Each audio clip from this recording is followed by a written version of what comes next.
Kawan-kawan sekalian, sampai detik ini, Indonesia tetap menjadi produsen kelapa terbesar dunia dengan produksi nasional mencapai 2,87 sampai 2,90 juta ton antara tahun 2022 hingga tahun 2024 kemarin. Meskipun volumenya stabil sekali, tantangan baru mulai bermunculan. Ya, sebagian besar pohon kelapa sudah tua soalnya, sehingga produktivitasnya menurun. Sehingga membuat pemerintah menyiapkan program peremajaan tanaman katanya. Ini program yang langsung ditujukan kepada sentra-sentra penghasil pohon buah kelapa. Jadi ekspor kelapa utuh Indonesia itu melejit hingga kurang lebih 146% pada Maret 2025 kemarin dibandingkan tahun 2024 itu. Dengan Cina menjadi pembeli utama, menyerap hampir setengah total volume ekspor. Lonjakan ini mencerminkan betapa besar pasar global itu menantikan bahan baku kelapa dari Indonesia, baik untuk pangan, kemudian kosmetik maupun industri. Walaupun ekspor melonjak, kini ketimpangan mulai terasa. Ya, pasar mulai terasa domestik. Harga kelapa dan kelapa sawit naik tajam akibat permintaan luar negeri yang menyedot pasokan lokal, memicu kelangkaan dan keluhan konsumen serta industri rumah tangga. Bahkan emak-emak kemarin itu pada ribut-ribut gara-gara mau buat dodol, tapi kelapa sangat langka di pasar. Jadi permintaan global terhadap minyak kelapa sangat menguat, kian menguat.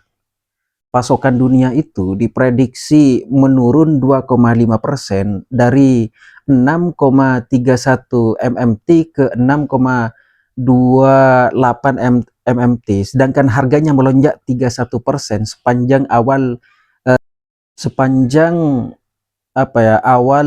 tahun 2025 hingga mencapai sekitar 2.600 US dollar per tonnya. Ini sangat luar biasa. Jadi peningkatan permintaan minyak kelapa mendorong nilai pasar global itu naik hingga kalau tidak salah 12,87 miliar US dollar pada tahun 2024 dengan proyeksi tumbuh 7-9% per tahun hingga 2025. Industri vegan, kemudian biofoil misalkan, kecantikan dan makanan sehat merupakan motor utama pertumbuhan produksi industri kelapa ini. Indonesia berpotensi sekali menangkap peluang besar ini lewat hilirisasi. Nilai ekspor kelapa itu naik dari 65,6 juta US dollar di tahun 2022 menjadi 113,6 juta US dollar di tahun 2024. Tapi hasil ekspor masih didominasi bahan mentahnya saja. Pemerintah pun mulai membangun pabrik pengolahan di Morowali kalau tidak salah dan menyiapkan aturan ekspor kelapa utuh. Jadi investasi asing mulai mengalir ke industri hilir kelapa. Sebuah perusahaan Cina telah menanam investasi sebesar 100 juta US dollar untuk pembangunan pabrik kelapa di Indonesia. Ini suatu kabar yang baik menurut saya untuk menyerap pengangguran, jobless yang saat ini mulai tampak naik sepanjang tahun ini. Tentunya ini sejalan dengan upaya pemerintah untuk memperkuat industri nilai tambah di sektor pertanian, terutama di buah kelapa ini. Jadi sektor kelapa menjadi sumber penghidupan penting. Lebih dari 6 juta petani kecil bergantung pada komoditas kelapa ini. Namun produktivitasnya rendah dan fragmentasi lahan menjadi tantangan besar dalam meningkatkan pendapatan melalui ekosistem hilir tadi. Tentu saja ini tidak mudah. Ancaman berikutnya, perubahan iklim serta fenomena El Nino yang mengganggu produktivitas. Ini juga menjadi ancaman. Penurunan panen terjadi dari beberapa daerah utama, misalkan di beberapa daerah utama, karena dampak kekeringan dan penyakit seperti coconut leaf wilt dan investasi ulat yang menekan suplai nasional. Untuk mengatasi tantangan ini, EPB misalkan EPB University itu merekomendasikan langkah strategis, misalkan memperluas wilayah tanam, meningkatkan produktivitas, dan memperhatikan pendapatan petani melalui pendampingan teknologi serta diversifikasi produk turunannya. Ya, ketegangan pasar dunia menjadikan komoditas kelapa sebagai bahan ekspor strategis tidak hanya untuk pangan, tetapi juga kosmetik dan biofoil katanya. Ini membuka peluang, namun juga tekanan terhadap harga bahan mentah di dalam negeri. Lonjakan permintaan Cina dan negara lain mengharuskan kebijakan restriksi ekspor kelapa kelapa utuh untuk menjaga ketersediaannya secara domestik serta fokus ekspor pada produk hilir guna meningkatkan devisa dan nilai tambahnya. Itu sebenarnya yang penting. Jadi kebijakan harmonis harus memprioritaskan stabilitas harga dalam negeri tanpa mengorbankan peluang ekspor. Pemerintah memulai pengawasan distribusinya, digitalisasi rantai pasok dan sertifikasi mutu agar petani lokal mendapat hasil yang maksimal sejauh ini. Ini suatu langkah yang strategis menurut saya di masa jabatan Menteri Pertaniannya saat ini yang menurut saya sangat inovatif. Nah,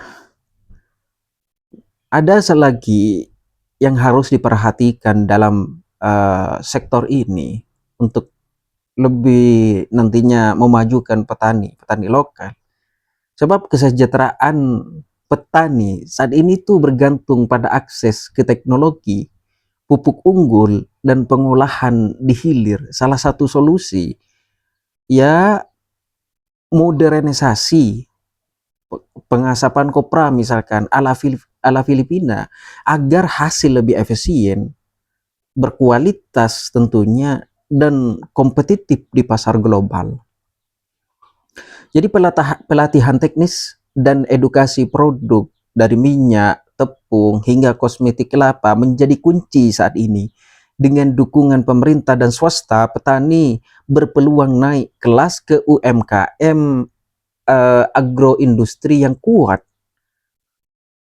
Jadi kerjasama BUMN, pemerintah daerah dan swasta dibutuhkan untuk membangun fasilitas pengolahan di dekat sentra kelapa seperti misalkan di Sumatera, di Sulawesi, Kalimantan. Lokasi Morowali menjadi pilot project yang menjanjikan menurut saya. Dengan meningkatnya harga minyak kelapa di pasar global, distribusi keuntungan harus diatur dengan adil agar tidak hanya pengusaha besar yang menang dan untung. Petani harus masuk dalam rantai nilai, bukan sekedar bahan baku ataupun pekerja yang selalu dari mata rantai pasok itu yang paling ngenes istilahnya, paling melarat, paling tidak diuntungkan. Indonesia perlu memperkuat diplomasi perdagangan pertanian ini, menjaga akses pasar minyak kelapa ke Eropa, Amerika Serikat, India, dan Cina, sekaligus menghindari hambatan tarif baru seperti kebijakan proteksionis Amerika Serikat kemarin. Jadi penelitian dan pengawasan terhadap hama kelapa seperti leaf wilt tadi, ulat ataupun hama lain, dan pandemik penyakit penting dilakukan oleh kita semua, tidak hanya dari pemerintah, untuk menjamin kualitas produksi. Teknologi deep learning untuk Jadi teknologi deep learning untuk deteksi dini terbukti efektif di Sri Lanka, bisa diadaptasi di daerah-daerah lain di Indonesia tentunya. Semua strategi ini mengarah pada satu tujuan, menjadikan Indonesia bukan hanya produsen kelapa, tetapi hub global produk turunan kelapa. Jika berhasil dijalankan, ekonomi petani akan meningkat, ekspor naik, dan Indonesia benar-benar menjadi kakhanat powerhouse dunia. Tentunya dengan semangat baru, di hari baru, dan manajemen baru. Tentunya kita juga harus mengoreksi agar tidak ada penyelewengan, penyalahgunaan wewenang.